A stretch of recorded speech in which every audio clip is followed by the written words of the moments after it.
So there's a misconception that if you're single, you are incomplete, perhaps damaged, salvaged, and you won't be happy until you find your one.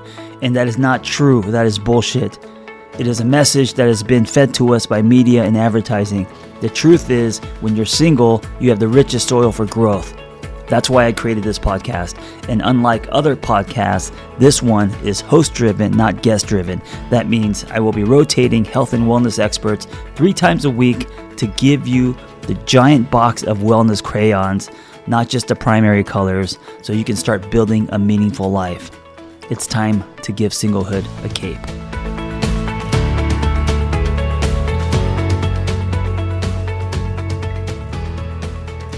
First of all, I want to thank you for being one of our hosts slash contributors slash, I don't know, catalysts.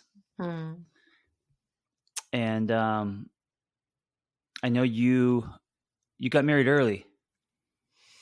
I mean, it's funny. I was 28 when I got married, which I think to my mother's generation, I remember at the time her feeling like I was in the final stages of the hunt. Right, as she likes to call it. Now it seems so young to me. Now I feel like I was just a baby, you know? Yeah, I got married at 29. And do you sometimes look back and if you think about who you were when you got married, just like almost a different person, no? Completely different person. Describe to us who you were when you got married at 28. Oh my gosh. I feel like it was another lifetime. I feel like in my early 20s, I'd been sort of what I think the people in my family would call a little bit of a loose cannon. I partied a lot. I would, just do things on whims. Like I was living in Chicago, working in publicity. So I would party a lot with the events that we threw. And then I think one weekend I was like on a whim, like I'm moving to New York. And I just sort of would just do things to disrupt life. And, when I met my ex-husband, he is very different. He is very much the yin to my yang. And so it was sort of like, this was me doing something that was responsible because he was very grounding. He was very, something in my life that felt like stability to certainly me, but also my family. And I think I was I was the youngest. I think in a lot of ways, like my family sort of, took care of me a little bit into early adulthood more than maybe was good for me. And so I joke a lot of times that it felt like my mom sort of passed the baton to my ex-husband and was like, you take her. I'm sort of done worrying about her or taking care of her. So it sort of felt like, this is what I'm meant to do now. I'm meant to be taken care of by this person now. You know what I mean? He was your handrails, huh? Yeah. And so, what was that like? So you got married, and then was obviously it was great in the beginning, or what was that like going from single to being married? It's interesting to think about what was it like in the beginning, because I've given that a lot of thought. And we've certainly, my ex-husband is one of my best friends, and we sometimes unpack what was that time, But I remember people used to ask me all the time when I knew that I loved him. And there was this moment when we were living in Brooklyn and we were asleep, and this picture fell off the wall right over our beds, and his from dead sleep automatic response was to grab me and make sure I was okay and cover me. And he was just very protective. And so I think that was always the story that I used to describe why I loved him, because I felt very safe. But what I've realized in retrospect is that doesn't really have anything to do with him and who he is, right? It was very much to me sort of an illustration of what our relationship was like a lot of times, that he very much took care of me. There was a lot of codependency in retrospect in our relationship. He was sort of the parentified child in his childhood. So he knew how to really pick up that role. And I take care of things. That's what I do. But I don't know that I saw him. I see what you're saying. So you're saying that him taking care of you by, which is obviously very romantic, him in the middle of sleep, waking up and putting his body over yours to protect you. Yes. You saw that as love when you were younger, of course, but now it could have been more of that's just the way he is. That's That's his knee jerk. That's his wiring. He takes care of people, and that's what he does. So, but I also don't want to discredit that that gesture, because I think it's sweet. Yeah, I mean, there's complexity to what love is, and I Yeah, think that yeah. there are a lot of ways that, and this is something actually you've helped me with, John, like Mm. not dismissing what our love was because of the ways that I think sometimes we are meant to evolve and change. And it Hmm. doesn't mean that because we've evolved and maybe what we want in relationships as we get older is different, that means that that wasn't real love, right? And I think we live in a society where we sort of think successful love is love that lasts a lifetime, right? Like you Right, go to weddings right. sometimes and it'll be like the people who've been married the longest stay on the dance floor, and then they clap for the people that have been married for 40 years. And it's like, but we Yeah, don't know, like, are those 40 happy years? Have yeah. they been growing? Have they been Right, enriching for each of them? right. And, I think something you said to me a couple weeks ago that really just like shifted things for me and really hit me was like, there's so much about my love with my ex that has just been a really beautiful love story that continues. Yeah, And it's yeah. just changed form. Like we still have a really beautiful friendship and the love is still there. It's just a different kind of love. Hey, by the way, are you sure that he didn't think in his sleep it was an earthquake? He was trying to get over you to get out of the house. He was rolling over you, and you're like, "Oh, this is so sweet. He's protecting me."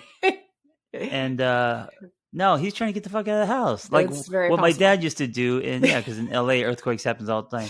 My dad's out of the house anyway.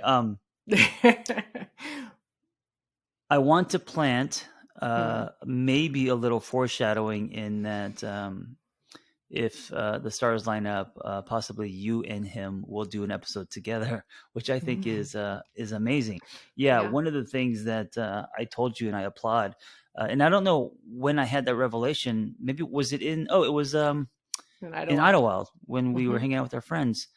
That maybe your guys' collision and the beauty of it, and of course you guys had great moments as well in your marriage, but um, was the breakup, meaning Hmm. how everyone else sees divorce as this disaster, and most people I know who are divorced, they don't talk to their partner unless they are raising a child. They have to, and they're talking shit about each other, and it's rarely where you put the person on high and they become friends, and you guys actually probably have a better relationship now than you did. Like, that's really rare.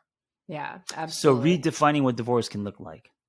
Yeah, we talk about that a lot. That is what we're doing is sort of you know, creating a different paradigm, hopefully, for our child that he will have the experience. He was 2 when we broke up. So all he's ever known really is mom and dad are, each other's best friends. Right. Like that's all he's known.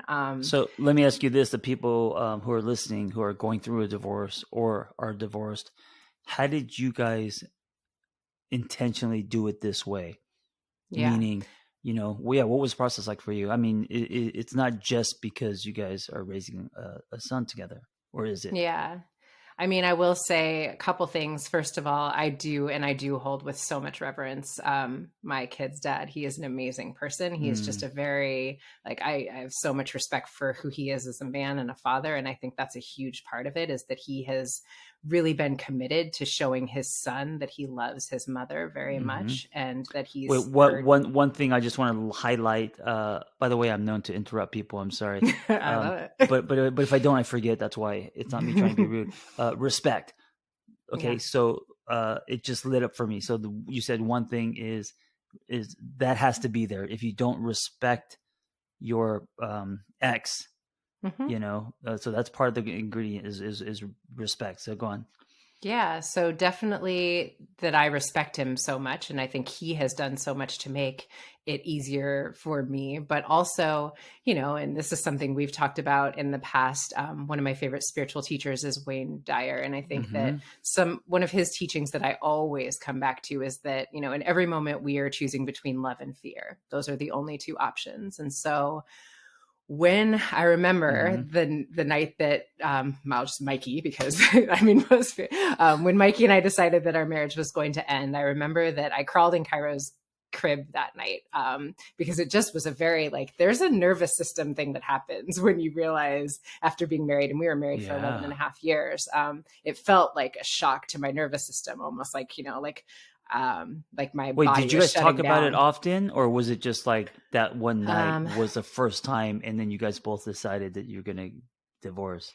No, we definitely didn't talk about it often. It was Oh, definitely our trajectory was in a place where it was yeah, this is right. We were both in agreement, but the right. realization of it, I don't think hit until I was about to go get in. There's this thing of I feel like I hear divorced people talk about the moment that you sleep in bed alone for the first time, or the moment you look in your closet and your ex's clothes are all gone, right? Yeah, It really just sort of hits you.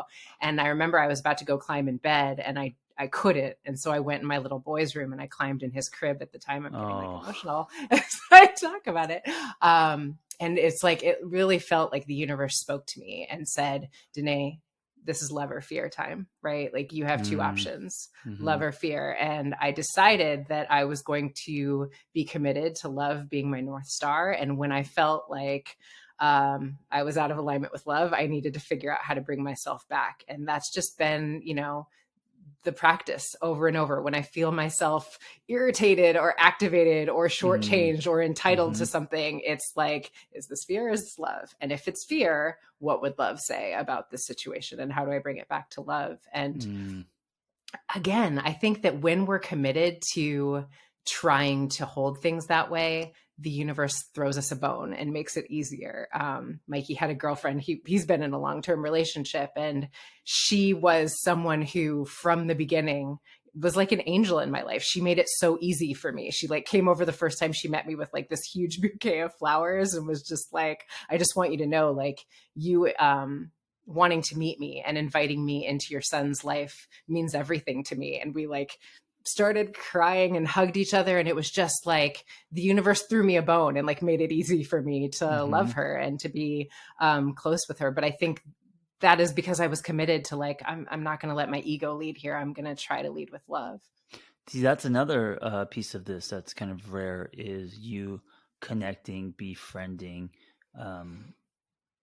the person, the first person he started to really date, get in a relationship with. Right. Most people shut that person out. They don't want to know. They don't want to see. They don't. So you guys were friendly with each other, which, again, and that's because you chose love over fear, you're saying. Yeah, because if I'd looked at it through the lens of fear, it would have been easy to catch up. She's younger, she's a literal supermodel. She's the most beautiful woman. Every part of my ego could have conceivably dropped into fear about why I wasn't enough, about why my child might like this young, cool girl better, all of these things. But that's what fear would say. But love would say, this is a person who is making someone you care about really happy. This is more love in your child's life. Why would that be a bad thing? If you choose to see it as not a bad thing, it just makes your life so much easier than if you choose to be in fear about it, That's a really big deal. It's rare. And I wonder, people listening to this, if they're like, how does one get a divorce, still respect and have a healthy relationship with their now ex, and then welcome their ex's new love with open arms? It's such a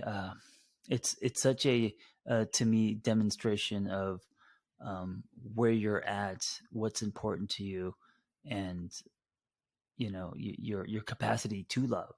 The size of your heart.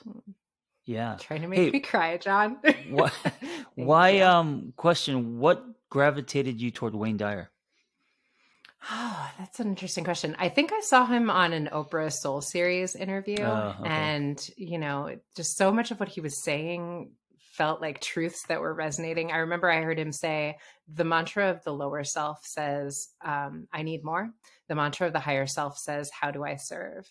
And you know how sometimes you hear something and it's going to be really important in your life to remember that. Yeah. And I always come back to that. And it just, with everything, I think I I use that with couples a lot when I'm working with them, right? Like we can really focus in on where we need more and what we're not getting, but the energetic between us really shifts when we shift into the space of service and how I can show up for you. And I think that's been a lot of times what I focus on in my relationship with Mikey. He does a lot to help me and make my life easier. And when I think like, how can I be in service of him and offering back some of what he's given to me? It just makes our dynamic and the energy between us so much better and so much easier, you know? What you just said, that mantra, it reminds me of my relationship with sex. It's how can I get? It's either how can I get more, or how can I serve? And it's How can you serve, John? I know, and it's usually the how can I get more or I need more. That's usually the one that wins. But yeah, the reason I ask you that is about the Wayne Dyer is because I don't know a lot of people who reference him. I mean, I know he's really popular and stuff, but just in my circle. But he was also someone that when I was going through my divorce, for some reason, out of all the people from Tony Robbins to whoever, he's the one that I gravitated toward the most. I almost felt like he was the dad I never had. I love that he showed up because he made jokes. He was casual.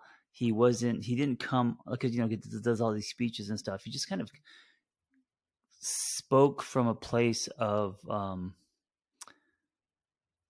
guy like Mr. Rogers, almost like next door. He didn't put himself on a pedestal.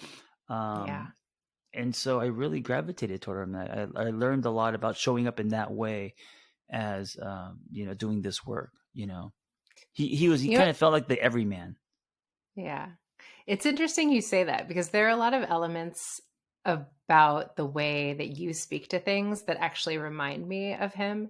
And like, I just feel like you're both storytellers. You both speak in metaphors a lot of times to make things like something you can wrap your head around. I know that, we've talked about this with you, that you don't necessarily think of yourself as like spiritual and like leading with that in terms of the way that you speak to things, but I always have felt that about you. And so I think there's a lot of ways that you just speak to things through the lens of like the soul in a way that Wayne Dyer did. That it just sort of like, it doesn't surprise me that his work really resonated with you. Yeah, I don't see myself that way.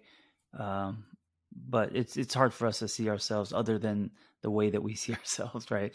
Yeah. And then of course we both have really bad jokes. He wasn't that funny, but he was cute. Your jokes are really funny. I don't know. Anyway, so you are now single. What has that been like so far? So wait, you're now single. When were you single before? I mean, so minus like high school, like in your like adult life, because you got married at 28. How long did you date Mikey before you got married, or was it fast? We dated.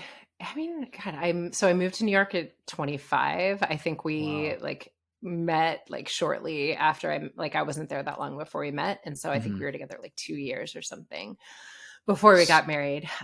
So from, I don't know, 18 to 25, were you single or were you just kind of dating on and off?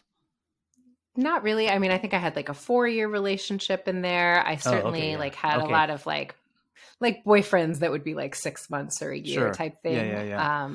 So then is it not a lot of single? Is it correct to say that this is the first time you've been single in your life? I mean, for a long trajectory like I've been single for 3 years now, which is so, I mean, it's fascinating. It's just been the most beautiful, expansive time for me. And I think that we very much have a societal idea that we are like single in the in-between until the next thing, right? Like we're single, but we're like, it's sort of like this interim period, I think is what I'm looking for. Whereas I tend to hold it a little differently. And I'm obsessed with this idea of we should be single, but what if we were single until we found a relationship, a connection that made it justified to give up our singlehood status? Meaning I've kind of fallen in love with being single. Like there's so much about Yeah. the ways that I've had the opportunity to get to know myself that, to the point you were just making, I didn't have for so much of my life because I always had what I think was the distraction of a relationship a lot of times. And there were a lot of ways that and I see a lot of people certainly, we can hide out in relationships from doing some of our like deeper work and like allowing ourselves to be really uncomfortable. Sure. Um, and because I've had to do that for the last 3 years, I've really grown in a lot of ways that now when someone comes into my world, and I believe that I do want to like share my life with someone and have a Hmm. partner, but it's going to be when it's justified, not because I am in any way incomplete here by myself. Yeah, and that's a direct relation to your relationship with yourself, right? That the Mm, measure, because if you were disconnected with yourself and you're numbing and running and uncomfortable with being alone, then you would have already justified many times. You know what I'm saying? Like, yeah. I don't know if you would. I mean, you would negotiate a lot more, Yeah, right? absolutely. I think, it's funny that I have ended up, and especially in my singlehood, for whatever reason, working with couples has sort of been my thing. You know, I find that therapists either love working with couples or they don't like it at all. I love it. And I've learned so much about how to work with couples through the lens of singlehood, meaning a lot of times I think that there are ways that we don't challenge some of what the societal ideas of what our partnerships should be and should look like are Mm, until it's not true. Like I was married for 11 and a half years. So I certainly very much have the felt experience of what it like feels like to be in a partnership. And there are some things that I believed to be true about like what I needed, the way that I needed to show up and my partner needed to show up that were pretty arguable. And hmm. some of the things that I've learned to do in like my own self-soothing work and my, I'm still very much in a relationship with Mikey. We have a child together, but there's Right. a level of respect and like a lack of entitlement between us that wasn't there when we were married, if that makes sense. Why do you think that is? Why is that there now and it wasn't before?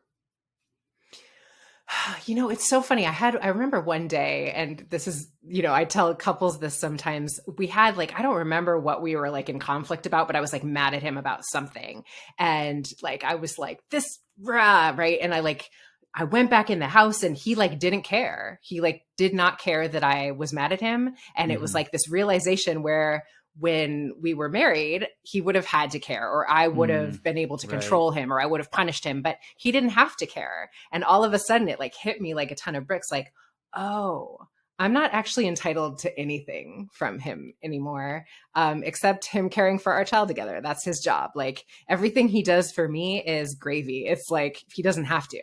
Um, but that was always the case. I just didn't think it was the case when we were married. I felt entitled to him doing things when I wasn't always, respectful of his feelings Hmm. or I think this is such a big conversation, but I think Yeah. there's a lot of ways that we are raised to not really see one another in partnerships. And I didn't have to really see him and care about how he felt because he was mine. He was my husband. He belonged to me. So like Right. fall in line and that's not the case all of a sudden when he wasn't my partner, but that's not really loving him well for it to be the case when we are married. You know what I mean?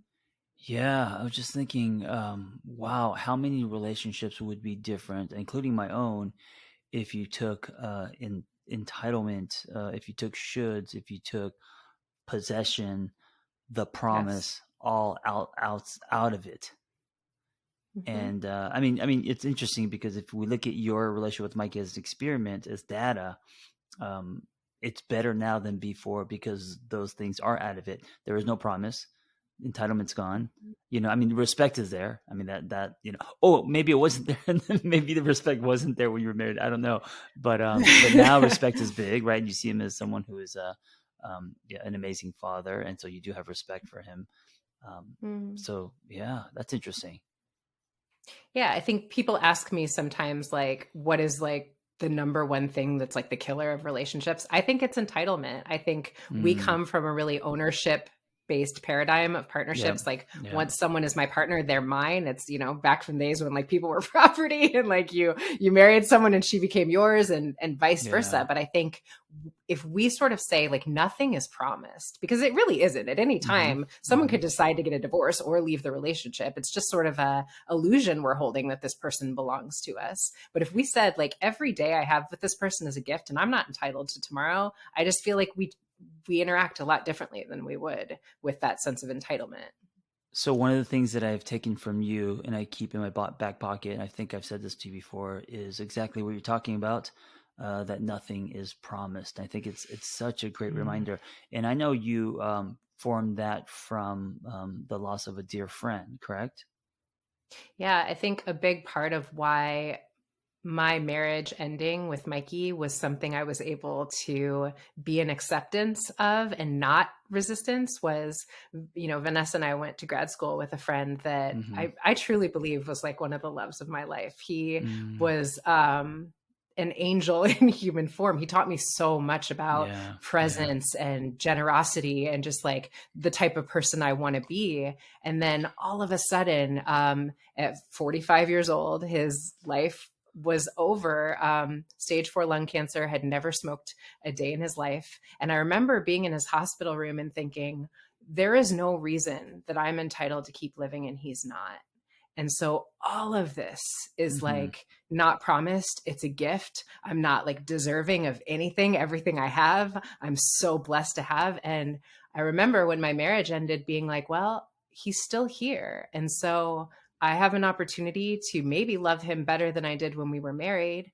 And he's not gone. So it's okay. And I think the fact that I lost Darren so close to my marriage ending really Mm-hmm. impacted my level of resistance to the ending. It was just, I was in a lot more acceptance because it's like, these are the things of life. None of this is promised to any of us. It became primer for you. Like it became a Mm, foundation. It shifted you in a way.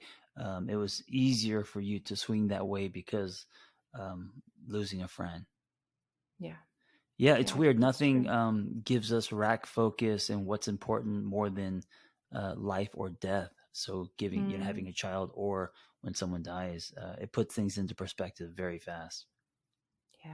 I think if we hold death in a present way, we live differently. And I think losing someone that I loved that much changed me forever. Yeah. I think it is, I mean, I know it is, it's absolutely possible to have something you experience change you in a really profound way. And I don't take my life for granted. I don't feel promised, I remember I didn't have a kid for a really long time.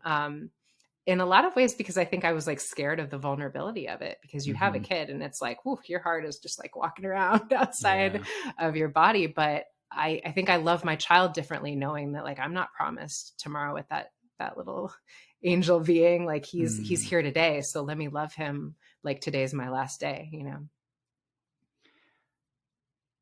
Where in your relationship did you feel the most entitled? Where in your relationship did you struggle with entitlement? In what part of the relationship?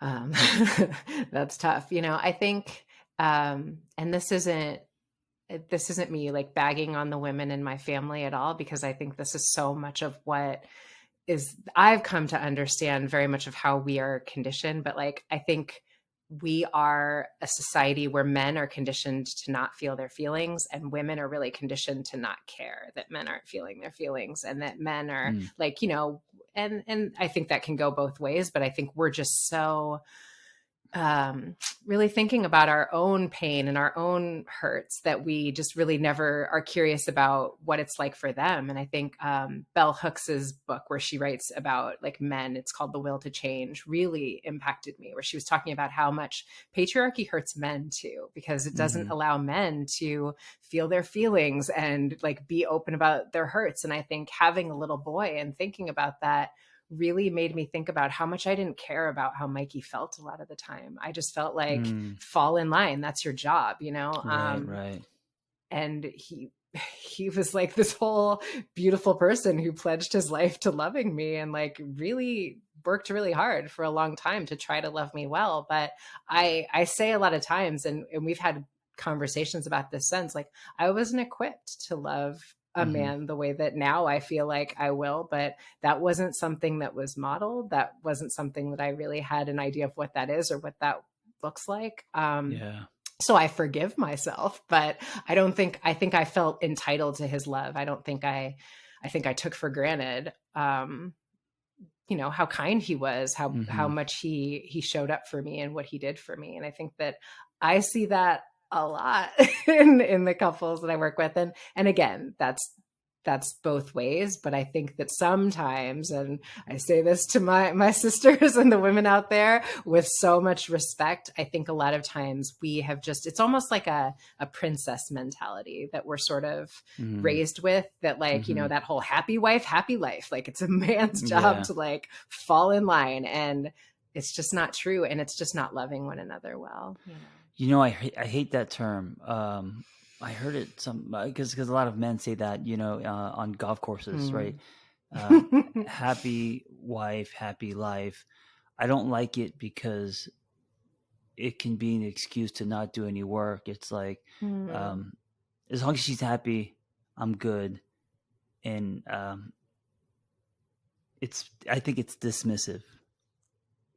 Yeah, dismissive of both people, right? Like what do you want though? It's funny. Right. And I know you probably know this from sitting with couples, but so often I will ask a man questions in couples therapy that I can tell for sure he's never thought about or nobody's ever asked him. Right, and it's just like, what, like, about how he feels, and sometimes the woman will be like, why did I bring him? Because it's like the floodgates are open, because all of a sudden he is thinking about, but how does this feel for me? What do I want out of our dynamic? And I think collectively we are shifting into a space where there's just a lot more of that, like both people really doing their own work so that we can meet one another more as equals and more as more attempting to become more self-actualized and using our relationship as a vehicle for that versus, once we're married, we're done and we just get to settle in because it's a wrap for the rest of our lives. I don't think that's really the point of relationships to me. Do you find that the more you evolve, grow, become spiritual, all these things that are happening, do you think it's harder to find a partner because what you're looking for is now more specific? Well, here's where I'm going to get a little woo-woo on you, John. Does the ocean turn into a little plastic swimming pool that your crazy uncle buys you? I believe that when I am ready, the universe will bring me the partner that I'm meant to walk my path with. It's just my experience of this life and what I believe. And so I don't think so much about like finding that person. I think about making myself the woman who is equipped to love the man that I want to love well. And, someone that I'm like proud to be regardless. And I believe the universe, he's going to come to me when it's my time. But, I think that's a conversation I have with a lot of single people. And I feel like it can feel really defeating when we feel like this is something I am meant to figure out. And, these dating apps are just, I don't know if you've been on them, but, I understand why it feels that way because it just feels like tough when logic is supposed to be how I figure it out. But I like to say, like, I don't think love is logic. I think this is one of the areas we're supposed to give it up to something bigger than ourselves. What's the hardest thing about being single? Spiders. When there's spiders. Not having anyone to kill spiders. I think that's a fair remark. Yeah, you're alone in that. No, that's not true though. I think it's, to be fully honest, it's intimacy, like physical intimacy. Yeah. Like I think, and what's funny is like, touch. I didn't crave it when I was married, but I think it's like once you can't have that thing, all of a sudden I think that's probably the hardest part is like longing to have that sometimes. What kind of intimacy you're talking about? Doing nothing with someone and what it feels like to have that person next to you. You're talking about sex. You're talking about loving someone, or I guess all of the above, right? I mean, I was mostly thinking about sex, John, but okay. I think Yeah, no, I do think it's like the person, because I have that in a lot of areas, like Mm, something great happens, I text you and Vanessa, like, like I have a lot of like love in my life. And I think that that's something that's important for us to know about not only singlehood, but our relationships in general. I think we've put way too much on the nuclear family structure, and that like my person should be my everything. And I think that it just puts so much pressure on the relationship, where if and when I have a person, I already have a whole village of people who've been supporting me through these hmm last 3 years. And I think hmm if I didn't have my people, this would be more challenging than it would. But I have a lot of people who really support me and root for me and are there for me to share all of my things with, my little moments. But definitely, like, I like snuggles, and Yeah, of course. that part's kind of challenging sometimes. After my divorce, I was single for I think 4 years. I went through a long stretch of singlehood, and Mhm. yeah, I mean, I think this is common for most people. Um, not just sex, but intimacy. The craving, skin hunger, all of that, right? Companionship. Mhm. That, and then I think for many people, they struggle with the ticking clock. They struggle with, okay, when is this person going to come? How old am I going to be? And then that's lined with discouragement, hopelessness, and all of that stuff, right? Yeah, I mean, I feel like I don't feel as much of that because I Yeah. was married for so long, maybe, that this felt a little like I was like liberated when hmm I finally got divorced. But I remember Mark Groves said something that I loved so much. He was talking about how when he was single, he would watch other couples and like them cuddling or like doing things that hmm he longed to experience for himself. And he said to himself, I can't wait. I can't wait till it's my turn. And I just Yeah. loved that as a reframe versus like, oh, I don't have that, but like Right. I've Right. I've started saying to myself, like, ooh, I can't wait until my person is here for me to cuddle up with. And it feels different. It feels exciting. Yeah, I was saying when I'm single, who do I want to be when I meet that person? Mm, And so I got busy because the okay. ticking clock for me wasn't that I was getting older. The ticking clock for me was there's someone coming, I don't know when.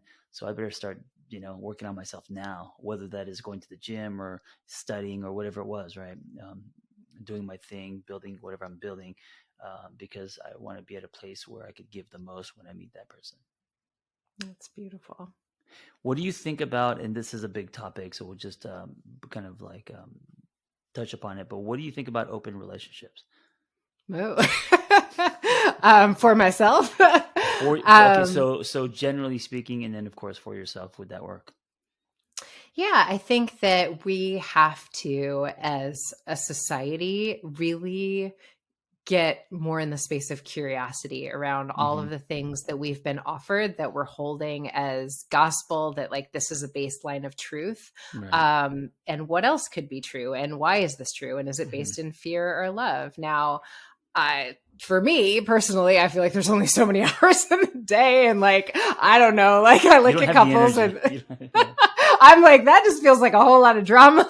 Like, you know, You have the energy for one partner and a toy, and that's whew, it. yeah, yeah, but you say that joking, but I'm really introverted. And so I do get Right. overwhelmed Right. a lot of times by like the obligations of like someone needing, or not needing, but like wanting time and energy. And so I feel like that would feel overwhelming to me to try to disperse that amongst more than one person.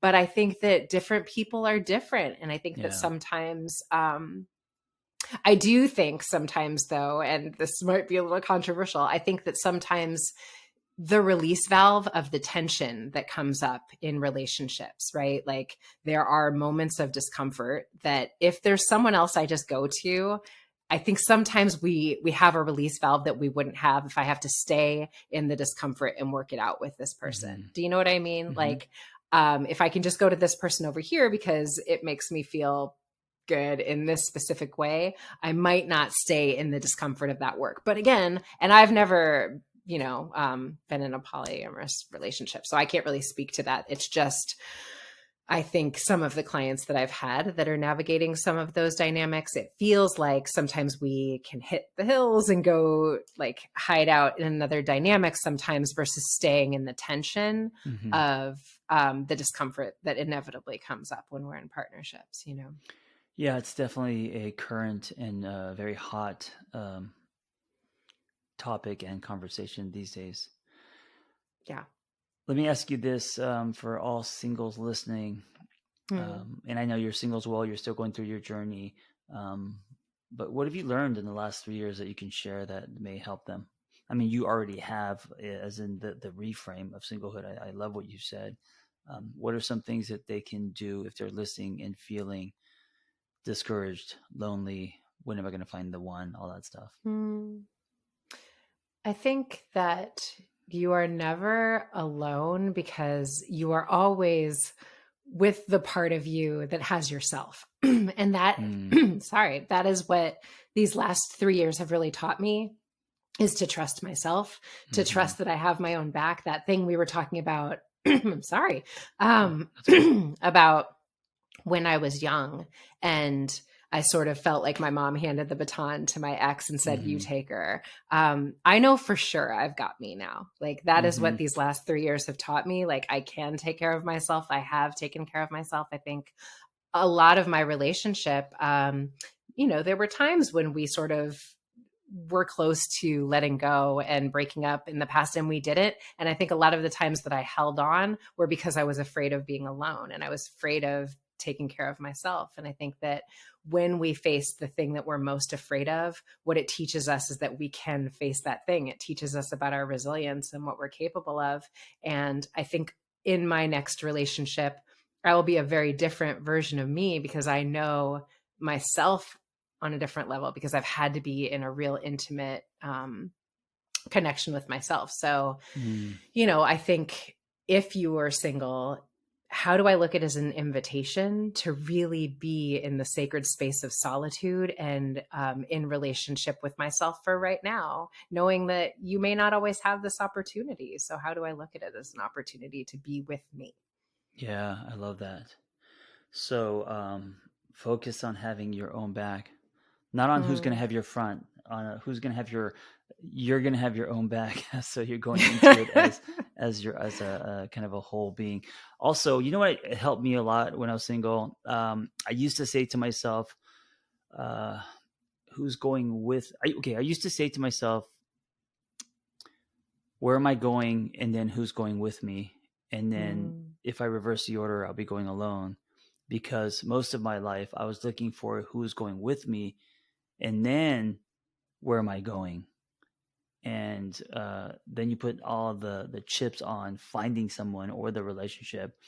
And then when I got a divorce, I decided to flip it. Where am I going? Meaning, what do I want to build? Who do I want to be? What do I want to leave behind? Where am I going? And then who's going with me?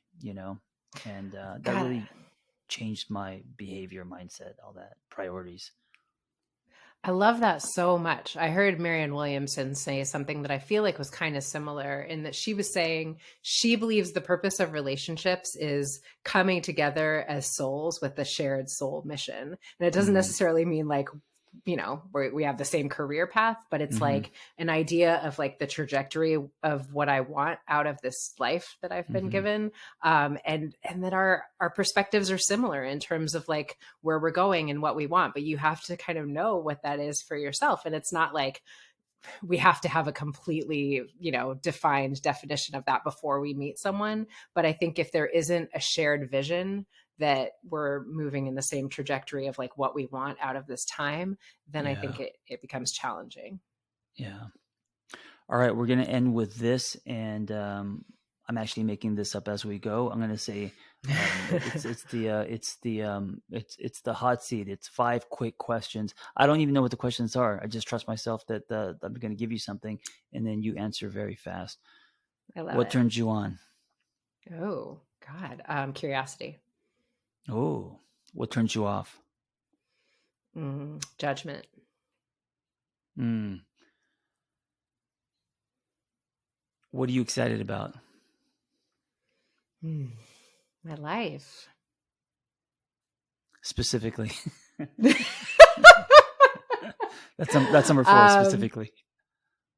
what am I excited about? I feel like just how much better it gets every year. I feel Mm, like as I've come into my 40s, I'm like, God, this just keeps getting better. What yeah. next? What else? I heard someone say the other day, say to the universe, like, show me how good it can get. And I love that. Like, So that's my new thing. people who are listening and rolling your eyes and you think Dene's full of shit, I'm telling you that she's real. This isn't full of shit. I've witnessed her character arc, and Aw. she just sold a book. She's thriving. She's out going running retreats. She's busy. So this isn't her in her sweats eating her feelings, but coming on here talking a lot of shit like she loves her life, right? She really does love her life. I feel it, right? So if you're rolling your eyes at home, this is truth.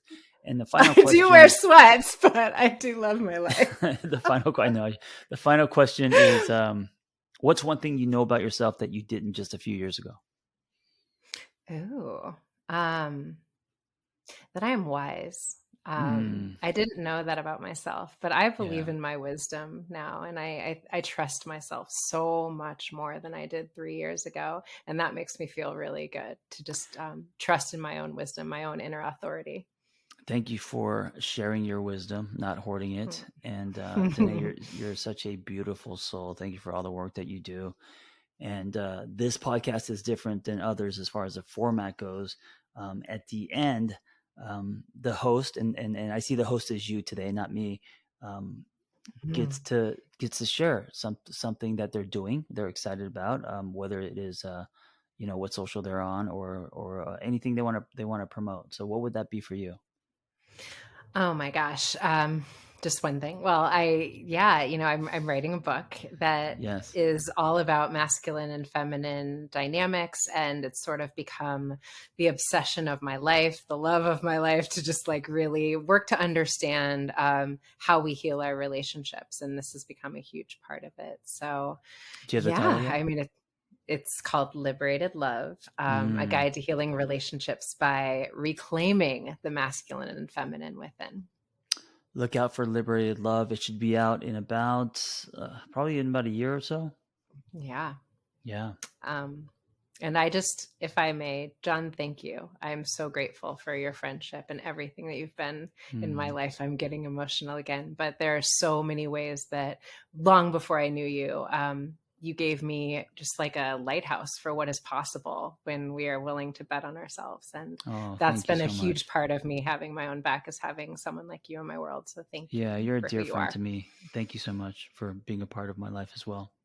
All right, thank you for listening, everyone. Be well. I hope that episode was helpful. Hey, listen, if you want to share your singlehood journey, if you've gone somewhere and come back, if you have revelations and wisdom, please share your story. It's going to help other people. Nothing makes us feel more connected than hearing other people's stories. So just send me the audio of your story, and you could just record it directly from your phone and email it to theangrytherapist@gmail.com. Also, if you want our Single on Purpose newsletter, go to singleonpurpose.life. That's singleonpurpose.life. You will get tools and articles and other people's stories, and also Zoom links to private gathers. So if you want to join our community, go to singleonpurpose.life. Thank you for listening. Be well. We hope you tell a friend. Hello, this is Jennifer. I'm 30 years old. I live in Los Angeles, California. I was born and raised here. I am first generation Latina to hold a master's degree in psychology. I've been single for a long time. And a little bit about that is because it's been really tough, trying to get the label. Um, and I also didn't want to settle for less. And I also see, the men that came to my life. They were broken, and I just feel like they never gave me the label. And I also didn't know how to date these men, these individuals, just because through my process as my early, in my 20s and even as a teenager, I would always kind of run away from, even when I liked the boy, or I would always be like, I would tell my friends and be like, hey, I like this guy, but I would get really, really shy about that. But I've been single for a very long time, and now I'm kind of like, I'm 30. I need to step out of my shell and just like see what's out there. But I'm now currently dating, and I'm on the dating apps, and this year I took a chance on getting out of my comfort zone and going on dates, and I feel like I'm on a phase 2 in my dating life right now, just because I feel like dating in my phase 1 was kind of like the introduction, and it was really tiring. I feel like emotionally tiring is what I mean. They It's like a lot of like getting to know you, a lot of first time dates, but I think I didn't make it to the second dates, just because I feel like I feel like it wasn't even me. At some point I felt like it was me, but it wasn't. Looking back at it, I felt like I was attracting men from my past again, just because I feel like now, I took that time off to actually, like, what, this is what I need to work on. Like, what is my plan here? Like, what is my plan for myself? Like, so that I can get a better outcome. Because, like I was telling you, in the past, I feel like I was dealing with a lot of situationships. I feel like I had 2 situationships. And I've never brought anybody home. None of my parents don't know, somebody that's, oh, here's my boyfriend. Like, no, just because I feel like when I do bring someone home, is because this is serious, and this is something that, he's mature, and I'm mature, and I was about to say mature. So yeah, I don't know. I just felt like I was never that individual that the family can talk about, like, oh, look at her, like, she's dating this guy now, like, oh, she's dating that one, or I don't know. I just felt like I just wanted to be different. I didn't want to be like the traditional of what we see on TVs, and or what we see our elder cousins going through. So anyhow, yeah. So I was dealing, also another thing that I felt like my other situationships is that in the beginning stages, I just felt like it was really hard for me to be even vulnerable, even to put my feelings into words. And when I did that, I had a lot of insecurity as well. And I just feel like these men had insecurities, and I just felt like I was being emotionally used by them, just because they still didn't, they don't know what they want still, and they want you, but they're just like stringing you along. And then it took me a while to figure out these things, just because I was just so goal oriented. I was finishing school. That's one of my priorities things, but I still wanted a chance of love, and I've never been in love because I've never been vulnerable. And I had to do a genogram, and then the genogram, I started seeing all of these relationship patterns that my extended family. And one thing that caught my attention was that, my mom would be like, oh, date these men, by their race. And I'd be like, what? Like, but you've never even dated a man outside your culture, or even in my family, they would always try to give me advice or tell me this, or tell me, date this type of men, because those are the men that they wish they had dated for better outcome, I guess, But yeah, another thing, also navigating and identifying my worth, value, goals, purpose, and what I want. And just putting my feelings into words is something that, I've struggled in the past. And now dating is like, okay, now everything that I've learned, I'm putting that in there. And dating phase 2 is kind of like, it's a little bit more fun. I feel like I'm being myself more, and I'm actually seeing the red flags, and also going on dates is it's still like a little struggle with me, because sometimes I don't want to go put myself out there, just because I'm just like, oh, is this gonna, like, what is this gonna happen, like, like, is it gonna happen, like the past keeps coming, but I try to not focus on that as much, and just remember myself. What else? I think just being present is what I'm learning, also to be in the present, having fun with them, learning how to ask the questions, and not just like those, basic norm questions like, oh, what's your favorite color? What do you do this? It's just like, just keep it very interesting. I feel like, not getting so deep, but just like learning what kind of questions I should ask. That's one of the things that, and remembering them, because sometimes I get brain farts. I'm like, oh my god, I'm too much in my head. So let me see. One thing I do notice in the dating apps is that, and this is very general, but just my experience, it's like a lot of people have one foot in, one foot out, and that kind of makes it really hard.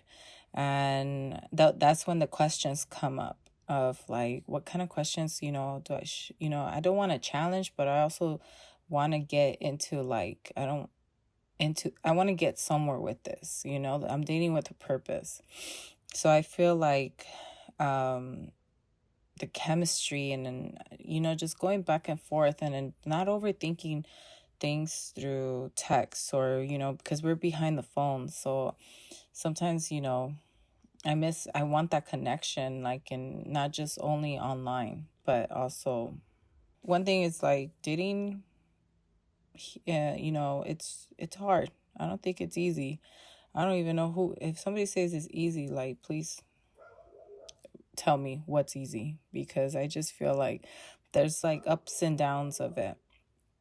Especially as a, clinical, going into my field. I'm a clinical psychologist. I'm about to be a registered marriage and family therapist, and then that's kind of hard. So it's just like, I'm learning how to navigate this into, I'm never assessing somebody, but analyzing them, not assessing them, sorry, analyzing them. But I get a lot of, like, they have a lot of biases, and then I'll just be like, oh no, we're not like that. We want to come from a place where we turn off our brains. One thing I've learned in the past as well is that, in order for me to date as well, it's like I've learned how to heal myself, and how to put my needs and wants, and be a priority, and not let like lead as well, not always have let the guy lead into the conversation, but also like let my personality pop out. And also I'm kind of tired of dating like the local boys. I'm still in the survival mode of singlehood, and it's really hard. I'm not gonna sit here and be easy, but I love the challenge, because I feel like I am learning to be vulnerable, to get out there, my social skills, have a conversation, look somebody in the eye, be present in the experience, what are they all about? Like, based on, the planning that takes. Like, do they really make an effort? You know, what are my red flags? What are my green flags? Also, how I'm thriving in singlehood. I feel like I'm doing pretty good. I just sometimes I have to remind myself that, you know, there might be some rejection, because, you know, but then again, I have to remind myself, like, I am not for everybody, you know, and not everybody's for me. And I've also rejected some people in you know, who are single, but I still went on the date just because I'm like, damn, I agreed to go on this, you know, like this Thursday I have a date, and I went, he bought the tickets already, and I'm over here like, oh, I'm like, you know what? I'm just going to just going to go have fun, be myself, give him the 100% me. And if there's chemistry, if there's not, you know, like, just be honest with yourself, but be honest with yourself and be honest with him. And, you know, and I don't know, I'm looking at it options. I'm learning how, also networking. What else? I'm just looking at it like in a way where, but I feel like I am in a good example just because I feel like I've been through a lot in my life, and I just feel like I've been breaking a lot of barriers, and I just feel like, damn, like, you know, like, I really want to get to know somebody through just spending time with them, and then not really get involved sexually with them right off the bat, you know, just to get to know them for who they are, and see where this goes.